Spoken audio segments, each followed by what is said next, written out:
Hello everyone, welcome back. I'm doing this video as a follow-up to a previous video that I did that was basically spear versus shield, and that was an instructional video.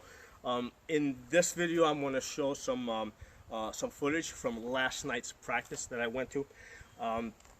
And the practice that I went to was an SCA practice, and the reason why I chose an SCA practice as opposed to trying to seek out a HEMA practice for this is because I needed to go someplace where people already knew how to fight with a shield, okay, and already had experience with it, and also where people are already familiar with fighting against spears. Okay, so I didn't want to have to go someplace where I had to basically teach people what to do against a spear. I went someplace where I just said to the guy, to the person, hey, come and fight me. And he was able to do that without any instruction from me, and he knew what to do. Now the person that I'm fighting, he's been fighting for about 5 years. He's been fighting 3 years like really hardcore, and I think the first two were kind of like, him kind of dabbling and feeling it out. So he's got 3 really solid years of fighting experience, and and 2 years before that. Okay, I have 15 years, and what I did is I took the spear and I gave him the, he had the shield. And the cool thing is, like, with his experience, he already knew what he needed to do against the spear. He knew that he needed to close in fast, control my weapon and try to kill me. So what I really wanted to do is, given that I know that he knows what he has to do, can I back up fast enough and try and create space to get a shot off? Okay. And you'll see in the video, I'm backing up. I'm trying to back up diagonally. I'm trying to back up in circles. The other thing I did is, instead, normally I fight right-handed. Okay, now he was a right-handed fighter. Instead of holding the spear on my right side, what I did is I had the spear on my left side, because by having the spear on my left side, it gives me a better chance to angle my shots in on this side over here. Okay, so that's why I'm fighting him left-handed, to try and give myself a little bit of an edge that way. Now, let me pick up another shield for a second. Most right-handed fighters, when they're fighting against a, when they're fighting against another shieldman, they tend to hold a more open stance like this. So basically, you have this nice opening over here. So as we're moving around, if I get to see any of this, me holding the spear on my left side is going to allow me an opportunity to hit all this stuff here. Whereas if I've got the spear on my right side, I'm going to hit more shield than body. Okay? Now the fighter, his name was Tyler, was basically experienced enough to know not to hold the shield in this position. Basically, he came in with a very close stance like this. He had his sword up here, basically blocking his face. And he came in hard and fast, right? And what you'll see in the video is that I really don't get any shots over here. There's no way for me to get a shot over here. What I try to do in the video, when he closes, once he gets past my tip, okay? Once he gets past my tip, what I try and do is I try to get here, and that's the shot I'm looking for, okay? So since the spear's on my left side, okay, what I'm trying to do is I'm trying to take one spear shot up there, okay, which is going to get him to move the shield maybe a little bit more this way. And as he's doing that, I'm trying to get here to hit that, push that enough out of the way so I can thrust that spear in. Okay, so that was my strategy going into the fight. Okay. And what you will see is that I really wasn't able to do it because he was really good enough at at fighting. When I did hit his shield there, he basically he didn't well, actually when I hit him up here in that corner, okay, and again what I'm looking for, when I hit this corner up here, I'm looking for that. I'm looking for somebody to overcompensate way to the right, which might give me a little bit opening here, in which case if I hit the shield here, I'll get a little bit, that much more of an opening. So he was a good enough fighter to block just enough and really not give me anything on the left side.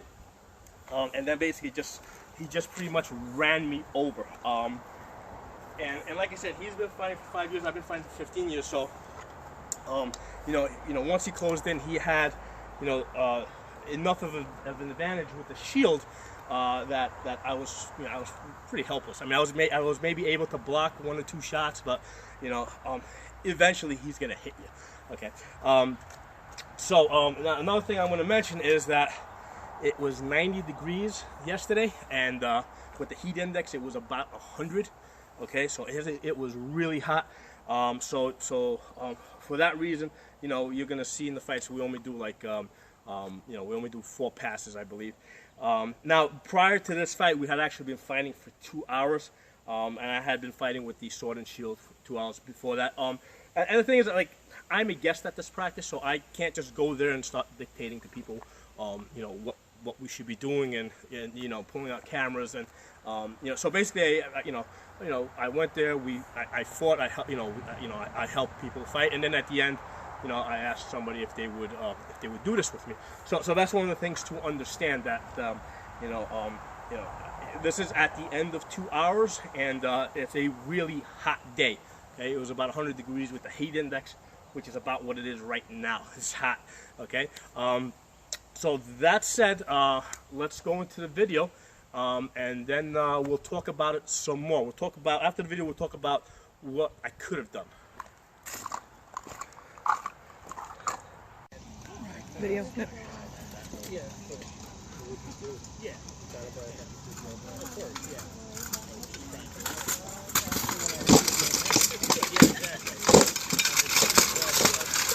Good. Good. Bill, do not be afraid to, if you get that first block when he wraps, don't be afraid to hip check him. Yeah, you can push me around. Yeah, I was trying to get the spear on the shield and push it. Yeah, you don't even have to, you can block to this side and use your shoulder. I can't.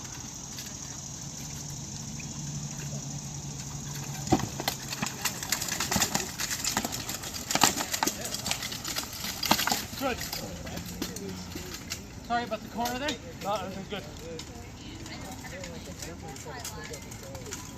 We can't let people leave because I have stuff for them, and Gabrielle will get grumpy if I don't return it. I have stuff for Heather, I have stuff for Sylvester, I have stuff for I have stuff for Heather. Good. Now, I would like sort of more. For that? Oh, the books. One more. Books. Then I need a piece. Yeah. Yeah, that's probably a metric shit. Yeah, pardon my language. I was using English. Good. Try not to laugh. Do something. Yeah.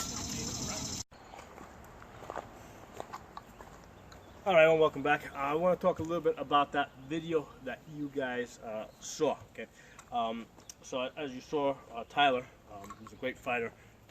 Did a good job of rushing me in, of keeping his shield flat, and not allowing me to really get any shots off. And when I did try to beat his shield to the side and get that thrust, he did a pretty good job of keeping his shield strong. Okay?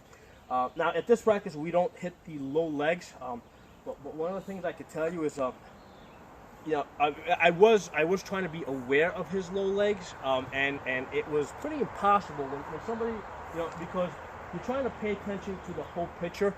Your eyes are at this level over here, so I can pretty easily see from here to here without moving my eyes too much.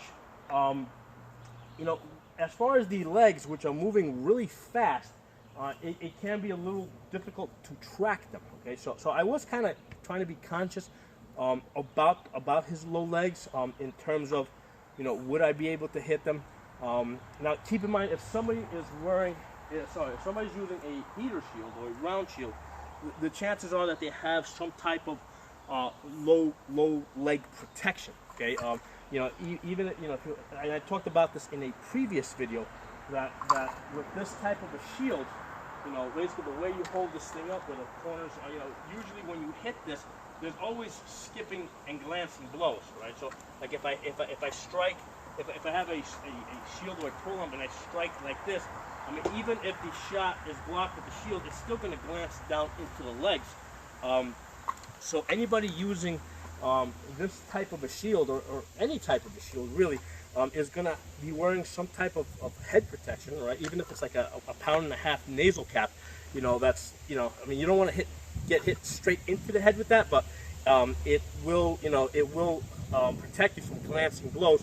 The same thing with the legs. You're going to be wearing some type of greaves, even if it's just like wrapped leather, in your low legs if you have that type of a shield. So now we're talking about a pretty small, thin target that is probably going to glance a spear point pretty easy. Okay, so that's just, you know, something to be aware of as far as trying to target the low legs. But beyond that, you know, it's a lot easier for my eye to go from there to there, right, than from there to all the way down there, and then try to come back all the way to there. So that's a practical issue. And mind you, while all this is happening, he's running at you, so you're backing up, trying to pop shots at him, you know, and his legs are moving while you're trying to run back and be conscious of what he's doing. So it can be very difficult to pay attention to what's going on all the way down there, okay, and then trying to hit a small round target with with what would be a thin point, okay. Now, one of the nice things about going to this SCA practice is that all the safety precautions have already been taken care of. Okay, I pretty much knew that what weapons I could show up with, and there would not be a question of safety. Is this weapon safe to be used against that type of armor protection? Okay, so all that work's already been done. So that's another convenience of going to an SCA practice to try out different things. There's armor standards and there's weapon standards. Okay, beyond that, let's talk about what I didn't do that might have worked. And if you listen to the first pass, right after the first pass, one of the Dukes that was at the practice, Tim, he tried to tell me to do something, and I didn't quite understand what he was saying at the time, and he did explain it after. What he was suggesting, right? What he suggested to me after is, after I take that first shot, right, rather than trying to back up at his speed, right, try to maintain, rather than trying, because that's what I was trying to do. I was trying to back up as fast as he was trying to run forward. So I'm trying to back up, take shots, hit that, try to thrust through.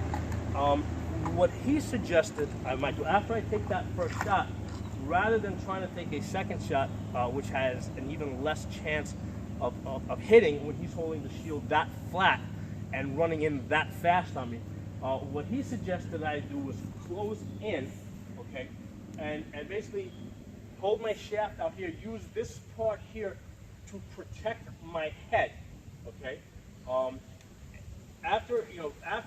He's going to throw 1 or 2 shots up here. Eventually, he's going to reach around to this side over here.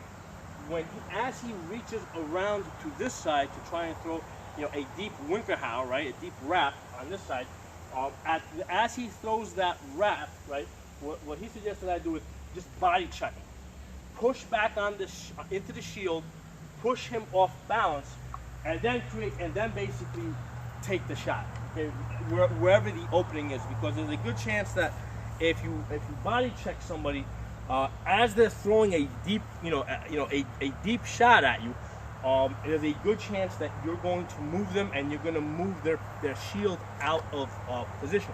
And I thought that was a brilliant suggestion. I wish I understood him initially when he suggested it, because I definitely would have tried it, and I'm definitely going to try this the next time I go out there with a spear. Okay, so that's a suggestion. After you come in, you take that one shot, maybe take that second shot. Okay, if that doesn't work, close in. Okay, use this part of the shield of the spear here to block your head. Okay, and then as soon as he throws a deep shot where he's extended, right? At that point, body check him, right, and then come in with the thrust. Okay? Because when you body check him, there's a good chance that shield's going to move out of position. And this is kind of the same idea as I said in the initial video, where if you're a shieldman, right, fighting a spear, I'll come over here so you guys can see me better. What you want to do is, get that spearman to throw that shot. So once he extends, right, and he's at full extension, while he's retracting, that's when you move in on him. Okay. So what we're talking about is kind of doing the same thing here. Basically, move into him, block the first couple of shots up here, and then as soon as he extends, body check him, and then, because you can really get the shield up here and down, and and I'm not saying that's gonna work all the time, especially against a good solid shieldman, but I think that is an option, versus trying to outrun him running backwards. So I'm grateful to Tim for that advice. So if what I'm gonna do now is I'm going to include some video of me and Tyler just fighting sword and shield. Just so that you get an idea of how the two of us match up when we're fighting equal weapons. And again, Tyler's a great fighter, and I'm grateful to him for doing this with me with the sword and spear, with the shield and spear, for the benefit of you guys watching my channel. So if you guys like the video, share it, give it a thumbs up, and if you're not a member of the channel, subscribe. I'll see you guys next time. You gotta cover your own mental health.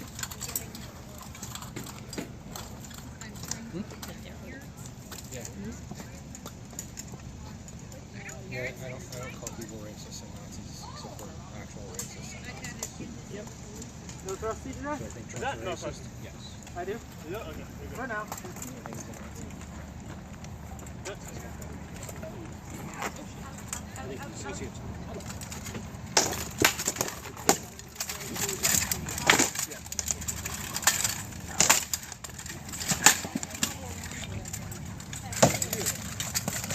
Yes. Look at shoulder. Shoulder.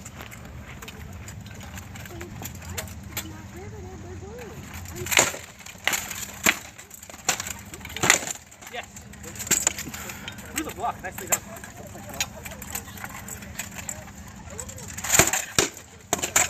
Yeah, I'll do that.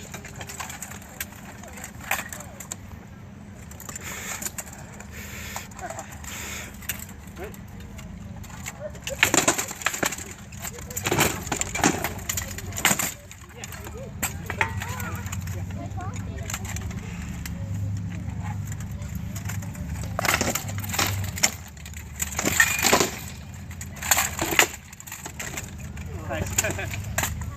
One more. Oh, gotcha. Right? Yeah, you got it. Good fight, bro. That's right, bro.